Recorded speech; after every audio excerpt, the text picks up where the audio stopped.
setiap kita istirahat itu dia selalu ada. Iya. Dia bentuknya gimana? Ya mungkin dia nggak wujudin muka sih, cuma rambut tutupin, tapi jelas itu warna putih.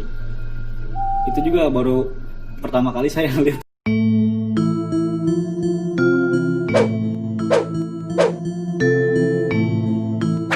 Assalamualaikum warahmatullahi wabarakatuh. Waalaikumsalam. Kembali lagi sama kita Segi Tim. Kali ini kita mau bikin video yang berbeda gitu. Kita pengen mengulas pengalaman horor ya, pengalaman horor dari teman kita, salah satu anggota Segi Tim juga yang sering ikut sama Segi Tim lah, namanya juga anggota Segi Tim ya kan. Saya baru. Jadi kenalin Saya Glomi. Bang Glomi, mungkin udah kalau yang pernah nonton mah tahu lah, dengan orang yang paling membuat Segi Tim berbeda gitu. Segi Tim lebih berbeda dengan tingkah konyol. Tapi di balik tingkah konyol ini dia punya pengalaman yang lumayan bisa selalu diingat ya bang. Diingat, soalnya itu baru pertama kali kejadian. Iya, pengalaman horor ya. Horor. Langsung aja mungkin bisa diceritain awal mulanya gitu. Jadi awal mulanya saya naik gunung di salah satu gunung di Jawa Barat. Boleh disebutin gunung? Boleh, sebutin aja nggak apa-apa. Gunung Gede lah waktu itu. Gunung Gede. Saya juga baru pertama kali sih naik Gunung Gede awalnya. Nah awalnya saya berangkat dengan teman saya berdua, diajak oleh teman saya. Jadi belum kenal semua nih. Belum, saya cuma kenal teman saya. Jadi berdua. Yang ngajak dia berdua. Saya diajak oleh teman saya, dan di situ kami berangkat 11 orang. 11 orang. Ya, 11 orang dari Jakarta. Kami berangkat malam naik motor. Sekitar jam berapa tuh bang berangkat dari sini? Jam 11 malam. Jam 11. Jam 11 malam kita berangkat naik motor. Di situ saya sampai di sana jam 3 subuh. Jam 3 subuh. Ya, saya ke base camp via Putri. Ya Putri. Itu semuanya nggak ada yang istirahat sih, langsung berangkat karena ada pengecekan rapid test. Jadi kita setelah sampai subuh langsung jalan. Langsung berangkat naik. Iya, langsung berangkat. Dan tujuannya emang benar lintas dari via Putri kita turun ke Cibodas. Jadi mulai trek itu jam berapa bang? Mulai trek itu pagi jam 5 subuh. Jam 5 subuh langsung berangkat. Iya, kita mulai dari base camp berangkat sampai, dan menurut saya itu perjalanan paling lama sih, karena mungkin karena belum tidur juga ya. Belum pada tidur. Jadi ngantuk. Iya. Matanya betul. hitam gitu. Masih pada mungkin kecapean sih, belum istirahat. Dan di situ juga mungkin ada beberapa orang yang masih pemula, yang baru pertama kali naik gunung, sekitar ya 6 orangan lah. Baru pertama kali banget ya? Iya, baru pertama kali banget, 6 orang di situ. Benar-benar baru pertama kali. Dan di situ juga mungkin ada salahnya juga sih di 6 orang itu. Dari 6 orang itu yang berapa itu? Ya mungkin dia belum tahu aturannya kayak gimana nih gunung, masih bertingkah, masih semaunya lah. Ya, masih gaya-gayaan. Iya, gaya-gayaan. Di situ perjalanannya lumayan paling lama sih, dari bawah sampai ke Surken. Sudah rencana itu sekitar 11 jam. 11 jam? Iya. Berarti dari jam 5 sampai jam 4 sore? Sampai jam 4 sore betul. 4 sore. Itu keliling dulu apa gimana? Ya, itu mungkin karena ada yang pemula juga, ada yang masih tiduran. Banyak yang istirahat gitu. Iya, banyak istirahat. Ada yang sakit kayak gini. 11 jam. Tapi normalnya itu kalau naik ke Surken itu berapa jam? Yang minimal belum tahu. Itu juga di pos 3 saya tinggalin, saya sama teman saya berdua, yang sisanya saya tinggalin karena pengen bikin tenda duluan di atas. Dan itu kejadian yang paling bodoh. Yang tinggal-tinggalan? Iya, enggak, jadi karena terlalu lama banyak istirahat, ngejar waktu juga, takut keburu maghrib. Saya sama teman saya mutusin buat bawa 2 carrier.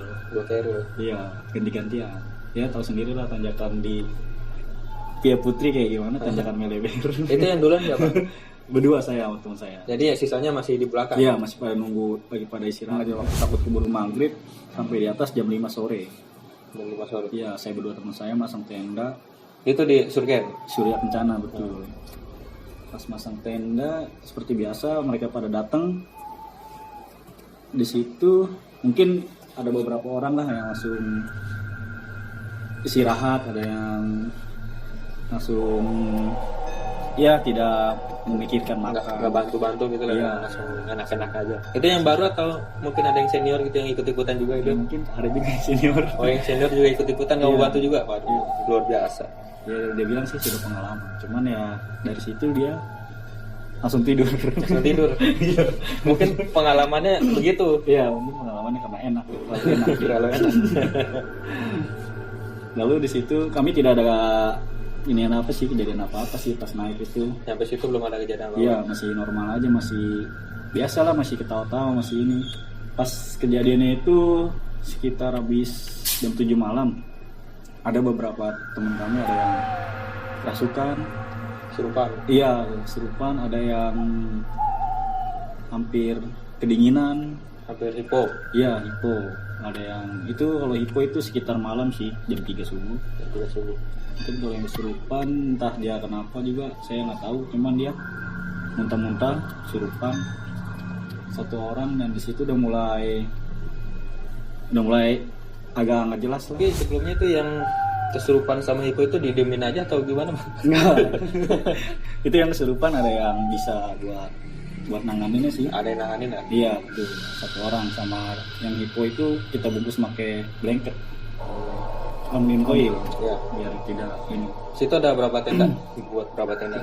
Saya masang 3 tenda di situ. Tiga tenda. Ada yang berempat, ada yang bertiga. Kalau itu yang Bertiga sih. bertiga. Setelah pagi biasa selesai masak-masak, jam 9 pagi itu kita langsung turun. Buat musim ke puncak dulu, ke puncak Gunung Gedenya. Habis dari situ belum ada kejadian, masih biasa. Ke puncak itu jam? Jam 9 dari Jam jam 9. 9. Cuacanya masih bagus sih di sana. Tapi itu dibawa itunya. Di bawah semua Peralatan itu karena kan semua. kita mau Lintas, ya? lintas. Di bawah semua, prepare, akhirnya turun. Pas di puncak masih biasa, kita foto-foto, masih bercanda-bercanda. Pas turun dari puncak situ baru, karena mungkin ada omongan yang tidak dijaga dari teman saya. Jadi Salah di satu puncak itu nyampe jam siang jam 12-an, turunnya turun jam 1 jam setengah satuan. Iya. Mulai turun tuh lewat lintas. Via Cibodas. Dari Pasmaru ke Kandang Badak ada yang bilang, ya ada yang omongannya tidak bisa dijaga sih, dia asal bicara mungkin ya. Akhirnya terjadi yang tidak diinginkan. Jadi dia asal jeplak aja gitu. Iya, akhirnya terjadi tidak diinginkan. Itu masih sore kan, belum, Itu masih siang. masih siang kan? Omongannya mungkin tidak bisa dijaga, entah dia masih baru juga karena baru pertama kali naik gunung. Akhirnya kakinya dia ini Seleo. nggak bisa jalan. Satu orang. Itu orang yang berbeda lagi. Itu berbeda lagi. Berarti si C. Nah di situ habis dari dia itu saya berempat tinggalin. Yang sisanya temannya itu duluan. Dari Kandang Badak sih. Dari Kandang Badak saya ditinggalin berempat. Sisanya duluan, nggak mikirin temennya. Padahal itu teman mereka ya? Iya betul. Saya berdua sama teman saya yang inisialnya H. Akhirnya mutusin di belakang nemenin yang Seleo. Setelah dari dia ke Seleo, ada lagi kejadian Seleo lagi. Mungkin Seleo. karena capean kok. Ini orang beda lagi? Beda lagi. Si D berarti? Si D orang. Tapi itu salah satu yang baru juga? Itu udah lumayan, udah enggak, bukan yang baru. Bukan Itu yang udah pernah dia naik gunung. Pemula. Bukan pemula lagi ya? Bukan, udah pernah dia naik gunung. Mungkin dia karena kecapean juga sih, kurang pada tidur semuanya. Tapi dia nggak nolokan orang itu, nggak? Enggak, kalau orang itu masih biasa. Berarti normal lah. Normal. Masih bisa ngejaga. Mungkin karena dia terlalu ini, kakinya kram, nggak bisa jalan. Akhirnya ada 2 orang yang keseleo, Tapi ditinggalin juga tuh yang itu? ditinggalin. Akhirnya bareng sama ente? Iya, sama saya. Berarti jadi berempat? Berempat jadinya. Tinggal saya, teman saya inisial H, dan yang 2 orang kakinya keseleo. Berarti si C sama si D? Si C sama si D, tinggal dia. Kita ditinggalin di situ. Kita ketemu lagi di pos berapa ya? Setelah dari Kandang Badak kita ketemu lagi, ngumpul lagi. Setelah ngelewatin pemandian air panas, ketemu lagi. Di situ nongkrong lagi bentar. Di situ kita ngejar waktu, keburu maghrib sih, keburu malam. Karena Itu udah sekitar jam 5-an, setengah 6-an lah. persediaan headlamp juga ada yang dibawa duluan. Saya berempat nggak ada yang bawa center, nggak ada yang bawa ini karena dibawa semua logistik, minuman semua ada yang dibawa tas duluan di sana. Pas berempat itu kita ditinggalin dari mandiin air panas kan. Ditinggalin lagi. Jadi pas lagi habis ketemu, Iya, dia langsung duluan lagi, ketinggalan lumayan cukup jauh sih. masih posisi yang sama berempat. Ditinggalin lagi berempat. Setelah hampir mau maghrib, akhirnya ya mungkin karena omongannya tidak terjaga kali ya. Dan salah satu teman saya yang kejadian juga yang inisialnya C mungkin, yang baru pertama kali naik gunung, dia ngomong yang sembarangan lah, saya bilang sembarangan. Akhirnya di situ awal mulanya saya kencing sih. Kencingnya Kencing saya di pinggiran awal mulanya. di pinggir jalur. Iya, di pinggir jalur. Itu kita nggak ada yang bawa headlamp. Nggak ada yang bayar yang berempat. Iya. Karena ditinggalin headlamp di sana semua. Terus penerangannya buat HP. pakai HP aja. Setelah saya kencing, gantian tuh yang inisial C kencing. Yang cek kencing. Nah dia mungkin melihat sesuatu yang bisa dibilang bukan manusia lah. Kalau dia asal, ya mungkin dia bilang sih melihat perempuan, tapi sama dia disorot-sorot gitu. Disenterin. Ya disenterin, pakai senter HP, dicari gitu ya mungkin omongannya tidak bisa dijaga. Omongannya apa tuh kira-kira yang Ya, nggak dijaga itu? omongannya seperti sembarangan lah. Oh ada perempuan, ada ini, cewek-cewek gitu. Disebutin semua gitu. Semua disebutin, pokoknya omongan yang tidak enak Yang nggak disebutin perlu semua. perlu disebutin ibu. Karena kita kan lagi istirahat tuh, lagi nunggu maghrib. Di situ mulai kita pertama mulanya itu dilempar batu. Pas lagi istirahat. Iya, cuman batunya ini bukan dari Bukan arah jalur. dari hutan. Dari hutan. Iya, batunya itu jatuh pas depan kita berempat. Tapi sempat ngeliat atau enggak? Apa dia? Enggak ada yang lihat. Maksudnya lemparan nggak ada yang lihat, cuma pas batunya jatuh kita ngeliat semua.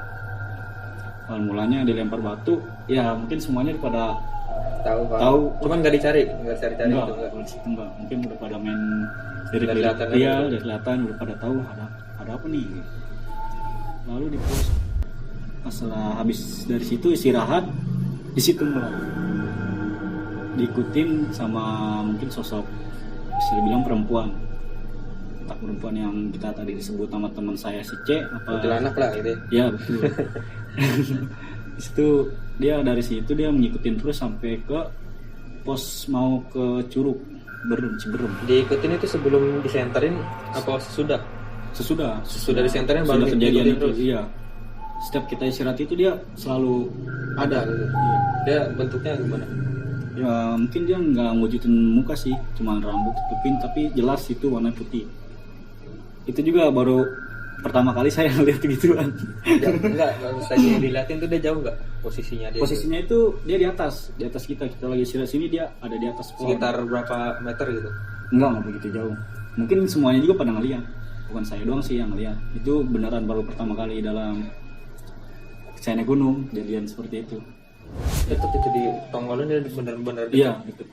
Itu pas habis dari kejadian di senterin ngomong-ngomong sama omongan-omongan yang tidak baik lah, tidak enak, sembarangan.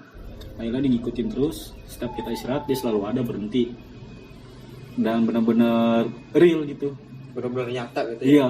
Jadi beneran percaya kalau situ beneran ada gitu ya. Ada itu ternyata. Awalnya sih nggak percaya sama gitu. Tapi pas ngeliat begitu, wow, ternyata ada yang gitu. Tapi serius itu maksudnya pas lagi istirahat dia duduk di pohon beneran Enggak, dia nggak duduk, dia cuma kayak dia berdiri aja gitu di pohon. Berdiri di pohon. Iya. Buat sih nggak jatuh nih. Mungkin kalau orang udah jatuh itu ya, udah nggak bisa naik ke situ. Dia, nah di saat di situ kan kita ditinggalin tuh masih posisi berempat, itu udah mulai maghrib, udah gelap lah. Di situ kita terus sampai ke pos shelter berapa ya? Kita ketemu anak-anak tuh di situ, lumayan jauh sih ketinggalannya. Itu di pas lagi ngeliat gitu kan semuanya ngeliat. Reaksi mereka itu gimana tuh yang sih dari paling cuman melotot. Dia juga mau kabur nih, tapi kan kakinya ada yang pincang. 2 orang. Terus ada sempat ngobrol apa gitu gimana? Paling cuman diem-dieman aja. Diem-dieman ngiri. Ada yang mau kabur, cuman kakinya pincang dia, nggak bisa dia kabur. Mau nggak mau ya? Mau nggak mau diem paling. Akhirnya jalan lagi. Akhirnya mutusin buat nggak istirahat sih. Jalan terus. Jalan terus. Padahal keadaan kaki lagi pada sakit sih. Itu diikutin sampai diikutin sampai ke pos shelter terakhir yang mau ke Curug Ciberem kalau nggak salah. Jadi sepanjang perjalanan dia ngikutin terus nih. Ngikutin. Nah di pos shelter Ciberem kita ketemu lagi tuh sama rombongan. Daripada nungguin tuh dia rame. Nah di situ mungkin baru pada ini lagi kita masalah debat masalah kenapa bisa ninggalin gitu. Ya, emosi lah. Iya mungkin sih. Kita di sini nggak ada gangguan lagi. Cuman dia masih ada ngikutin, tapi pas setelah kita jalur ke Ciberem itu tuh, dia mulai ngikutin lagi.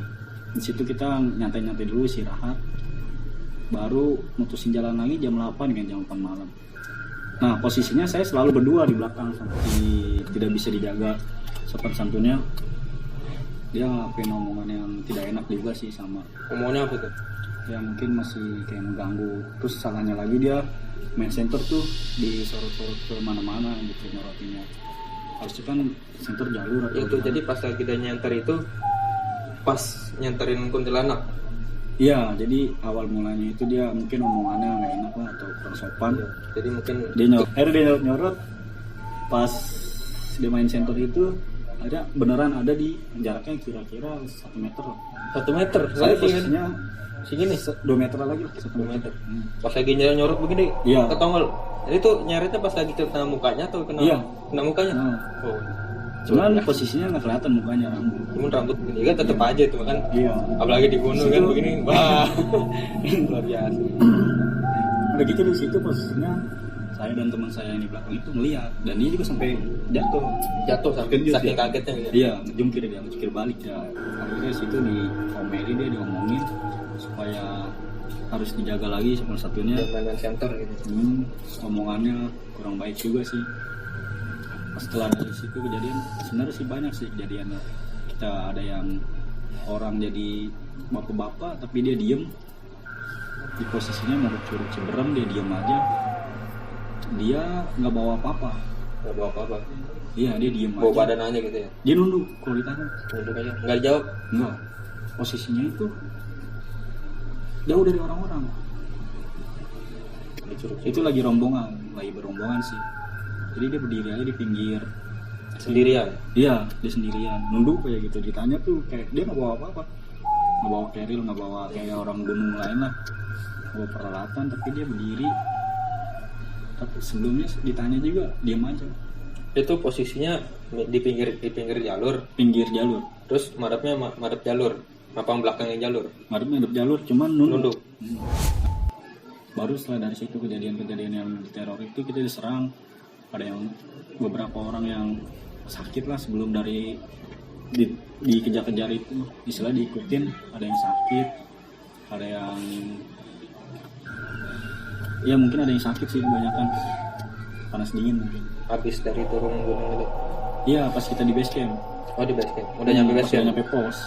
Pas nyampe pos itu udah mulai nggak ngikutin tuh, saya lihat dia Udah dicariin nggak ada tuh. nggak ada. Mungkin udah Udah kemana kali dia? pergi. Ya, pas nyampe di base camp Putri itu jam 9 malam. Dari jam 12 kalau nggak salah. Dari jam 12 itu lama juga sih, hampir setengah 10-an saya nyampe base camp Cibodas. Akhirnya kita istirahat, kita rapi-rapi lagi, santai-santai lagi. Akhirnya kita saling introspeksi, ngomongin ini. Ngobrol. Iya. Ya dari situ saya belajar bahwa jangan asal ucap sembarangan di gunung, harus jaga sopan santunnya. Banyak lah pokoknya.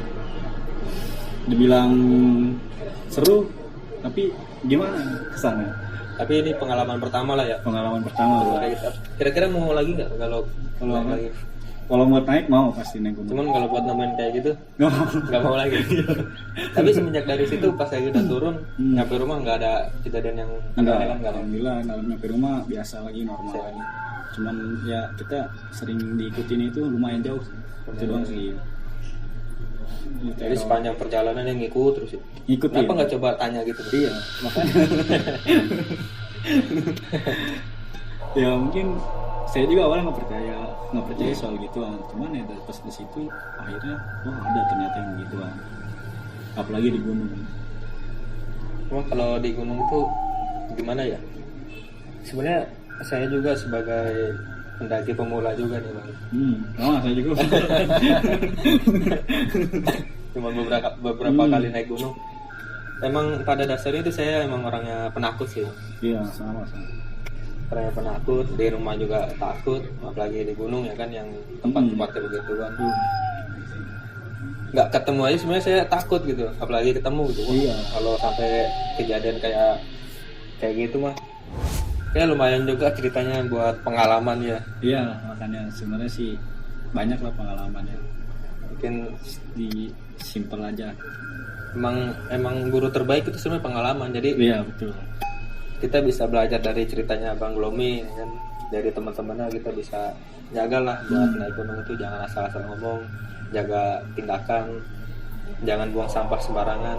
Ya. Pokoknya di gunung itu kita berlaku sebagai tamu aja gitu, yang layaknya dimana kita bertamu ke rumah orang, harus sopan tetap, walaupun mau kita tingkahnya kayak gimana, tetap kita harus bisa nahan gitu. Hargailah orang-orang, bukan orang sih sebenarnya. Iya. Istilahnya penghuni sana lah yang kita nggak tahu. Minimal walaupun kita nggak percaya, tolong hormati kepercayaan orang lain kan. Begitu aja sih. Kali ini kita cuma bisa bikin video kali ini bisa bikin video kayak gini aja, cerita horor. Mungkin mudah-mudahan besok kedepannya kita bisa jalan-jalan lagi ya bang. Iya. Naik gunung entah kemana ya kan, udah lama juga. Mungkin nih. tahun depan ya. Tahun depan. Misalnya besok udah tahun depan nih. Dimanapun anda berada tetap jaga yang namanya sopan santun, mau di gunung, mau di hutan, mau di laut, karena kita di rumah juga. Di rumah juga sama, karena kita berdampingan sama makhluk-makhluk yang mungkin nggak bisa terlihat atau hewan-hewan tahu terganggu kan populasinya habitatnya maksudnya. Begitu aja kita akhiri. Assalamualaikum warahmatullahi wabarakatuh. Waalaikumsalam. Sampai ke video selanjutnya.